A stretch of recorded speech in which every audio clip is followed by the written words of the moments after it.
नबी से मोहब्बत है तो बिदात से बचो। इसलिए कि बिदात कहते हैं उस सिक्के को जिस पर नबी की मुहर नहीं है, उस करेंसी को जिस पर नबी की सिग्नेचर नहीं है।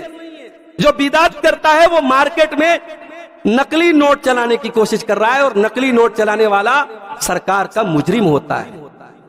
दीन में बिदात करने वाला नबी अकरम का मुजरिम है, अल्लाह का मुजरिम है, रसूल का मुजरिम है मेरे प्यारे भाई। इसीलिए अल्लाह के नबी फरमाते हैं मन अहदसा फी अमरिना हाज़ा मा लैसा मिन्हु फहुवा रद्द। जिसने हमारे दीन के अंदर कोई ऐसा काम किया जिस पर हमारा हुक्म नहीं है, जिसका हुक्म हमने नहीं दिया है, वो अमल मरदूद कर दिया जाएगा, लौटा दिया जाएगा, उस अमल के ऊपर कोई सवाब नहीं मिलेगा। इसीलिए बुखारी और मुस्लिम की रिवायत है जब अल्लाह के प्यारे नबी कयामत के दिन हौज़े कौसर पे अपने उम्मतियों को कौसर का जाम पिलाएंगे। कुछ लोग आएंगे, अल्लाह के प्यारे नबी उनको कौसर का जाम पिलाना चाहेंगे, फरिश्ते रोक देंगे। आप कहेंगे असहाबी, आप कहेंगे ये तो मेरे उम्मत के लोग हैं, मेरे मानने वाले लोग हैं। फरिश्ते कहेंगे इन्नका ला तदरी मा अहदसू बादक। अय अल्लाह के नबी आप नहीं जानते इन्होंने आपके बाद दीन में कौन कौन से नए नए काम निकाले थे। इतना सुनना होगा कि अल्लाह के प्यारे नबी फरमाएंगे सोहकन सोहकन लिमन गय्यर आबादी। जिसने मेरे दीन में तब्दीली कर दी, जिसने मेरे दीन में बिदात निकाल दी, उसको दूर लेके चले जाओ, उसको घसीट के जहन्नम में लेके चले जाओ। बिदअत का अंजाम बहुत बुरा है मेरे। बिदअत करने वाला नबी से मोहब्बत का दावा तो कर सकता है मगर नबी की मोहब्बत हासिल नहीं कर सकता। तो नबी से मोहब्बत है तो बिदअत से बचो। और ये जो बिदअत में हमारे यहां तकसीम की जाती है, साहब ये बिदअत अच्छी है, ये बिदअत बुरी है।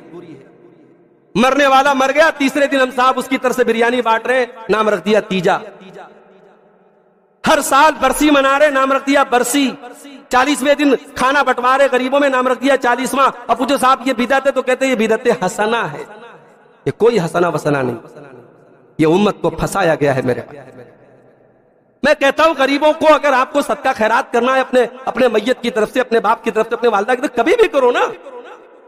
उसके लिए खाना बनवाना जरूरी नहीं है, उसके लिए 40वां दिन जरूरी नहीं है। आप मैयत की तरफ से ट्यूबवेल लगवा दो किसी मस्जिद में, कोई कमरा बनवा दो किसी मस्जिद में, मदरसे में, किसी मस्जिद में कुरान की पूरी एक बॉक्स दे दो कि आप लोग कुरान पढ़ते रहे। ये तमाम चीजें सदका जारिया में आए। ये जो आपने बोझ बना दिया। और मैं अपने बात रिश्तेदारों को मैंने देखा, आज बाप का इंतकाल हुआ, अगले दिन साहब मसाला कूटा जा रहा है, प्याज काटी जा रही है। मैंने पूछा ये क्या हो रहा है? बोले तीजा की तैयारी हो रही है। कितनी बड़ी बेगैरती की बात। आज बाप का जनाजा निकला है, अगले दिन दावत का एहतमाम हो रहा है और सारा खानदान बैठ के दावत खा रहा है। हम इन बिदात के मुखालिफ है मेरे भाई। ये बिदात उम्मत की गर्दन पे बोझ बन के नासूर बनी है। और इन बिदात की वजह से आज कितने गरीब घरों में जब कोई मैयत होती है बेचारे परेशान हो जाते हैं कि बाप के कफन दफन का इंतजाम करें कि बैठ के तीसरे दिन रिश्तेदारों को बिरयानी खिलाए। तो बिदात हर हाल में नुकसान पहुंचाती है मेरे। और आगे बढ़िए।